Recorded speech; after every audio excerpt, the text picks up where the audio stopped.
উপহারটা যখন মা বাবার জন্য হয় তখন সেটা আরও বেশি স্পেশাল হয়ে যায়, তাই না? তো এটাও সেরকমই একটা কেক ছিল। দিদিটা তার মা বাবার 31তম বিবাহবার্ষিকীর জন্য কেকটা নিয়েছিল। লাস্ট ইয়ারও দিদিটা আমার থেকেই কেক নিয়েছিল মা বাবার অ্যানিভার্সারির জন্য, এইবারও নিয়েছে। তো আমারই করা একটা পুরনো কেকের ডিজাইন দেখে দিদিটা ডিজাইনটা চুজ করে, তো সেই মতনই আমি করছিলাম।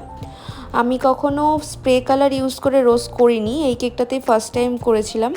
অনেকটাই প্রবলেম হয়েছিল, কেননা রেড কালার তো এতটা ডার্ক আসে না হুইপড ক্রিমে, তো তাই জন্যই আমি স্প্রে কালার ইউজ করে করেছিলাম। কেকটা দেখতে হয়তো খুব সুন্দর লাগছিল, কিন্তু আমার করতে গিয়ে খুব প্রবলেম হয়েছিল। তো যাই হোক, বলতে বলতে আমার সমস্ত কাজই কমপ্লিট হয়ে গেছে। এরপরে একটা ট্যাগ অ্যাড করে কিছু সুগার বলস অ্যাড করে দিই। দিদিটার খুব পছন্দ হয়েছিল টেস্ট অ্যান্ড ডিজাইন দুটোই। তোমাদের কেমন লাগলো অবশ্যই জানিও। Thank you for watching, bye for now.